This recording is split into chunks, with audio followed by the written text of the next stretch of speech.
ఎందుకో కొన్ని కారణాల వల్ల జగన్మోహన్ రెడ్డి గారు దావోస్ వెళ్ళకపోతే ఏంటండి, ఇదిగో ఈనాడు పేపర్ చూడండి, ఓషోష్ మనకెందుకు దావోసు పెట్టుబడి అవసరంలా మనకి, జగన్మోహన్ రెడ్డి గారు వెళ్ళాల్సిన అవసరంలా దావోసు ఒక్కసారి వెళ్ళకపోతేనే దావోసు ఎందుకు వెళ్ళలేదు అని ప్రశ్నల మీద ప్రశ్నలు కురిపించారు. దావోసు వెళ్ళి మీరు ఆయన ఎవరో మరి పెట్టుబడుల కోసం దావోసు వెళ్ళలేరా అని ఈనాడులో స్టేట్మెంట్ ఇచ్చారు. మీరు దావోసు వెళ్ళి ఉత్త చేతులతో తిరిగి వస్తేనేమో దావోసు వెళ్తే పెట్టుబడులు వస్తాయా అని వాళ్ళు దబాయిస్తారు. జగన్మోహన్ రెడ్డి గారు దావోసు వెళ్ళకపోతేనేమో పెట్టుబడులు మీకు అవసరం లేదా అంటారు. 2 నాలుకలు మీరేనా, మీ ధోరణేనా అని అడుగుతా ఉన్నా. అదేమంటే అప్పుడు రాశారు వాళ్ళు, చంద్రబాబు నాయుడు గారు చెప్పాడు, పొరుగు రాష్ట్రాలను చూసి బుద్ధి తెచ్చుకోండి, పొరుగు రాష్ట్రాలు దావోసు వెళ్ళి ఎన్ని పెట్టుబడులు తీసుకొస్తున్నాయి, ఏమని జగన్మోహన్ రెడ్డి గారు మీరు దావోసు వెళ్ళలేదు, పొరుగు రాష్ట్రాలను చూసి బుద్ధి తెచ్చుకోండి అన్నారు. మరి ఇప్పుడు ఏం చెప్పాలి మేము? పక్కన మహారాష్ట్ర, పక్కన తెలంగాణ, వాళ్ళని చూసి మీరు బుద్ధి తెచ్చుకోవాలా? వాళ్ళు శుభ్రంగా వెళ్ళారు, కోట్లు వేసుకున్నారు, పెట్టుబడులు ఇచ్చారు, ఎంఓఎని తీసుకొచ్చారు. మరి చంద్రబాబు నాయుడు గారు కోట్లు వేసుకోలేదు, పెట్టుబడులు తీసుకురాలేదు. వాళ్ళ అబ్బాయి వెళ్ళాడు, ఇండస్ట్రీస్ మినిస్టర్ వెళ్ళాడు, రామ్మోహన్ నాయుడు వెళ్ళాడు, అందరూ ఊగించుకుంటా పెద్ద పెద్ద కోట్లు వేసుకొచ్చి ఊగించుకుంటా తిరిగి వచ్చారు. దీనికి మాత్రం ఏందండి దావోస్ వెళ్తే పెట్టుబడులు వస్తాయండి, రావు, ఎంఓఏ వేసుకుని సరిపోయిందా అంటారు ఇవాళ కోతలు. ఎట్టు పడితే అటు నాలుగు తిప్పేటటువంటి కార్యక్రమం నారా చంద్రబాబు నాయుడు గారు చేసేటటువంటి ప్రయత్నం చేస్తున్నారు. కట్టుకథలు వినిపించేటటువంటి ప్రయత్నం చేస్తారు. అసలు నిజంగానండి చాలా మెచ్చుకోవాలి. అసలు ఏ మాటకు ఆ మాట మన చంద్రబాబు నాయుడు గారిని, ఆయనకున్నటువంటి ప్రచార ఆర్భాటాలని, వారికి ఉన్నటువంటి వంగి మాగదుల్ని, వారికి ప్రచారం చేసే ఎల్లో మీడియాని అద్భుతంగా మెచ్చుకోవాలి. ఎందుకంటే బ్రహ్మాండమైన కథలు అల్లి చెబుతుంటారు. ఒక పగిలిపోయిన గ్లాసు కథ మీకు వినిపించేటటువంటి ప్రయత్నం నేను చేస్తాను. సావధానంగా ఇవ్వండి, కొద్దిగా పెచ్చుగా ఉంటుంది, అయినా పర్వాలేదు, ఓర్పుగా ఇవ్వండి. ఇక్కడ బండారు వెంట బయట పెడదాం. దావోస్లో ఇన్వెస్ట్మెంట్ సమ్మిట్కి వెళ్ళినప్పుడు ఒక హోటల్లో బస్ చేశారు. చంద్రబాబు గారు రూమ్లో, చీఫ్ సెక్యూరిటీ వాళ్ళు వేరే రూమ్లో, ఆఫీసర్స్ వేరే రూమ్లో, ఇలా ఉన్నారు అందరూ. అప్పుడు -12 degrees టెంపరేచర్లో ఆ రూమ్, హోటల్ రూమ్ వెంటిలేటర్ కొంచెం పగిలి మంచు మొత్తం లోపలికి వస్తే రాత్రంతా నిద్ర పట్టలేదు ఈ ఆఫీసర్స్కి. ఇబ్బంది పడి రగ్గులు కప్పుకొని చాలా ప్రయత్నాలు చేసి హోటల్ స్టాఫ్ ఫోన్ చేసి ఏదో రాత్రంతా ఇబ్బంది పడి కొంచెం తెల్లవారుజాము నిద్రపోయారు. మగతగా నిద్ర పట్టింది. తెల్లారేసరికి లేట్ అయింది. వాళ్ళు లేచేసరికి లేచి ఉండగానే చూస్తే వీఐపీ లేరు. సిఎస్పై ఫోన్ చేస్తే వీఐపీ లేరు, వచ్చారు అన్నారు. వీళ్ళు కంగారు వచ్చి గబగబా రెడీ అయిపోయి అప్పుడే ఎందుకు వెళ్ళిపోయారు అని చెప్పి వెళ్ళేసరికి ఇంకా స్టాల్స్ అన్ని ఓపెన్ కాలే. ఆంధ్రప్రదేశ్ స్టాల్ ఒకటే ఓపెన్ అయింది, మిగిలిన అన్ని అప్పుడప్పుడే వస్తున్నారు. అప్పటికే వచ్చినటువంటి కొంతమంది పారిశ్రామికవేత్తలు, ఫారినర్స్ ఆంధ్రప్రదేశ్ స్టాల్ దగ్గర ఉంటే వాళ్ళందరూ రగ్గులు, మఫ్లర్లు ఇవన్నీ కప్పుకుని ఉంటే పెద్ద పెద్ద ఇవన్నీ వేసుకుని అక్కడ అదే ఖద్దరు బట్టలతో అదే వ్యక్తి అలా కూర్చొని ఇన్వెస్ట్మెంట్స్ గురించి మాట్లాడుతున్నారు. ఆంధ్రప్రదేశ్లో ఉన్న అవకాశాలు ఏంటి?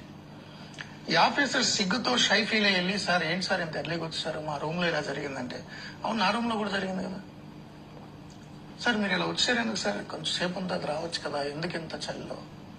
నేను గవర్నమెంట్ డబ్బుతో వచ్చానయా, మనందరూ గవర్నమెంట్ ప్రజలు కట్టిన పన్నులతో విమానాల్లో వచ్చి హోటల్లో బస్ చేశాం.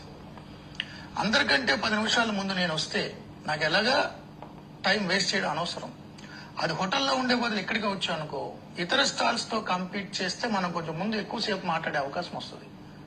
ఒక 2-3 ఫారినర్స్ అట్రాక్ట్ అయినా మన ఆంధ్రప్రదేశ్ లో తెలుగు పిల్లలకు 100 మందికి ఉద్యోగాలు వస్తాయి. నేను హోటల్లో ఎందుకు ఉండాలి?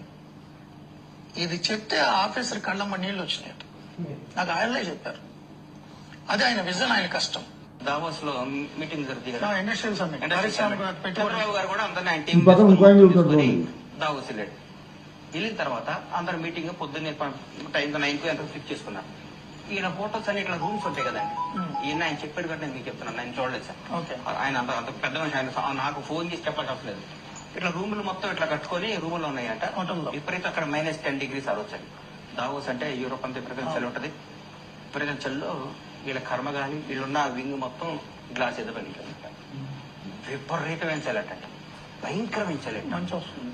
పడుకోవాలి ఫోన్ చేస్తే మేము ఏం చేయలేము ఉన్నారట హోటల్. నైట్ 12 అయిపోయింది 100 అయిపోయింది ఏం చేయాలంటారు. దుప్పట్లు కప్పుకొని పరుపులు కప్పుకొని నిద్ర పట్టగా ఏ 4 5 ఆయన స్టాఫ్ ఆయనతో పాటు వెళ్ళిన ఐఏఎస్లు ఐపీఎస్లు పెద్ద పెద్ద ఆఫీసర్లు కానీ చంద్రబాబు గారి సెక్రటరీ కానీ సెక్యూరిటీ కానీ పడుకున్నారు. పడుకొని లేచినట్టు 9 అయిందంటే అయ్యో టైం అయిపోయిందని గౌగోలు లేచి చంద్రబాబు గారు సీఎస్ ఫోన్ చేశారట. ఎక్కడున్నారు సార్ అంటే సార్ మీటింగ్ లో ఇక్కడికి వచ్చారు, ఇక్కడ ఎగ్జిబిషన్ దగ్గరికి వచ్చారు అని చెప్తే వీళ్ళు రెడీ పరిగెత్తుకొని వెళ్ళారట. చంద్రబాబు గారు అన్ని షాపులు గుజరాత్ అన్ని రాష్ట్రాలు స్టాల్స్ అన్ని మాట్లాడుకుంటూ పోతే సన్ రైజ్ ఆంధ్రప్రదేశ్ అని పోతుందట.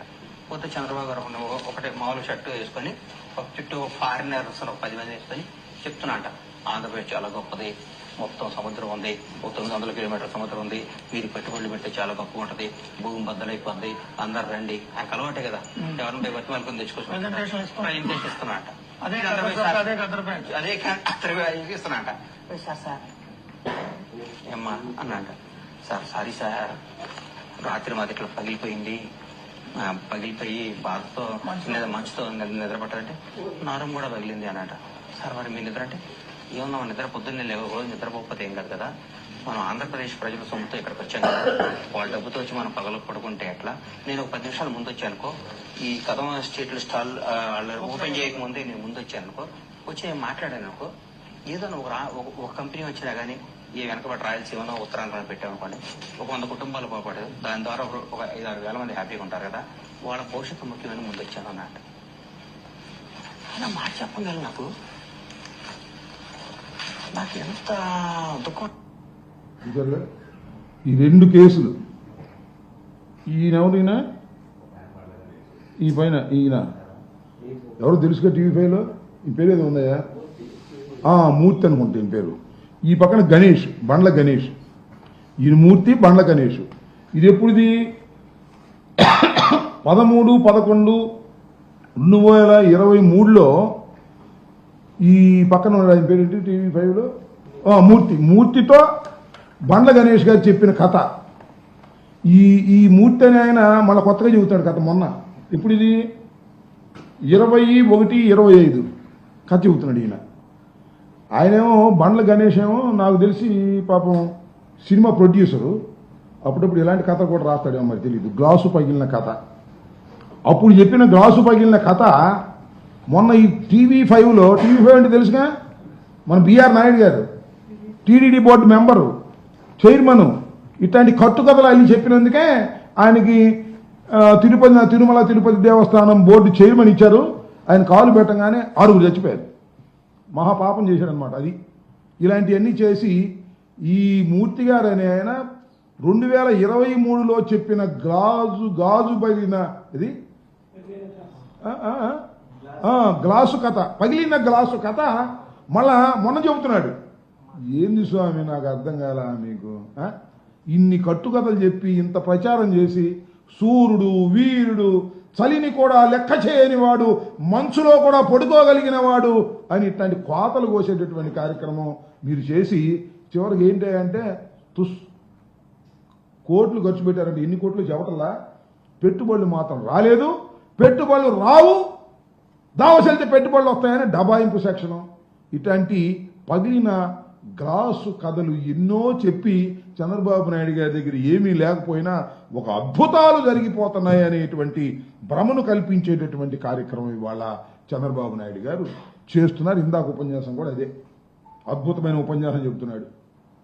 అంత మొత్తం సారాంశం ఏమిటంటే, ఉపన్యాస సారాంశం, మీరు తొందరపడమాకండి, నేను ఇచ్చిన హామీలు చేయలేకపోతున్నాను, నిదానంగా చేస్తాను, సంపద సృష్టించే కార్యక్రమం చేస్తున్నాను, వండే కార్యక్రమం చేస్తున్నాను, వండి మీకు వారుస్తాను అని. వండేది లేదు, వార్చేది లేదు.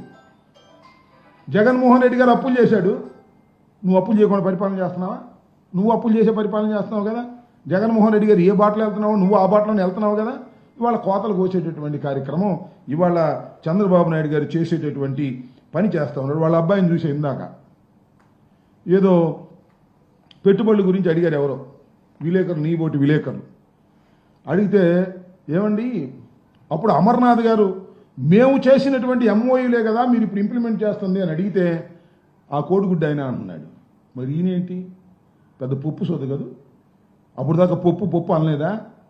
ఏమండి నారా లోకేష్ గారు, మీరు గుర్తుపెట్టుకోండి, మీ నాన్నగారిని చూసి మిమ్మల్ని గౌరవిస్తున్నారు తప్ప, లేకపోతే నువ్వు పెద్ద పప్పు శుద్ధవి అని తెలుసు.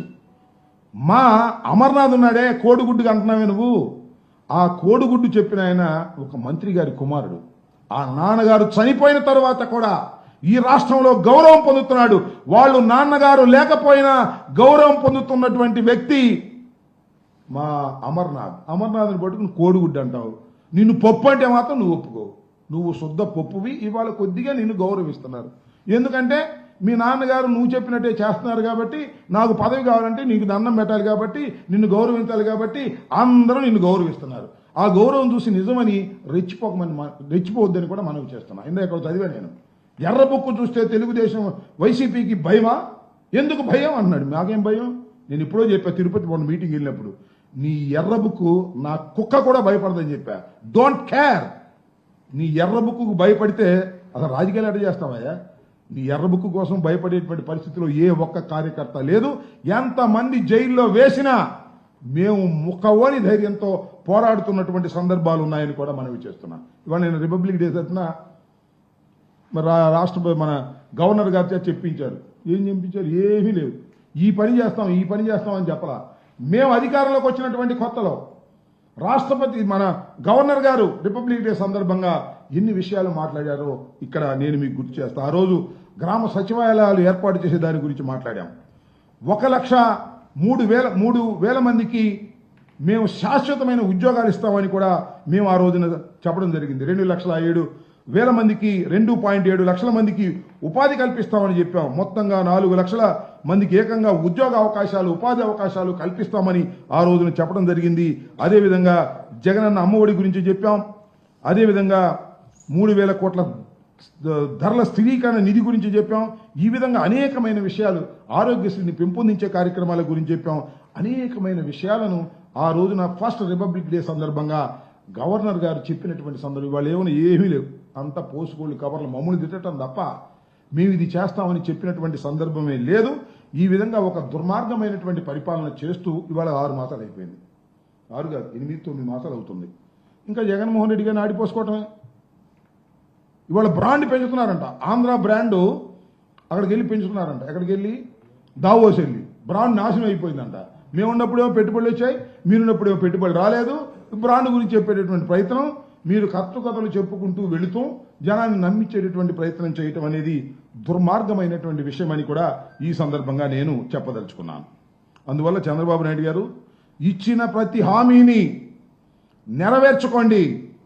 మీరు హామీని నెరవేర్చకపోతే వైఎస్ఆర్ కాంగ్రెస్ పార్టీ ప్రధాన ప్రతిపక్షంగా ఉన్నటువంటి రాజకీయ పార్టీ మీ వెంట పడుతుంది, ప్రజా ఉద్యమాలను నిర్మిస్తుందని కూడా ఈ సందర్భంగా నేను చెప్పదలుచుకున్నాను. అదేవిధంగా మీరు అమ్మఒడి కార్యక్రమం తీసేసి తల్లికి వందనం అన్నారు. ఎప్పుడండి జీవో ఇష్యూ చేసింది? 9/7/2024 జీవో ఇష్యూ చేశారు. ఏమని? తల్లికి వందనం ఇస్తామని. ఒక తల్లికే ఇస్తామన్నారు. దాని మీద మేమందరం కూడా గట్టిగా మాట్లాడాం. అసలు మొత్తం ఎగ్గొట్టేశారండి. ఇంతవరకు లేదు.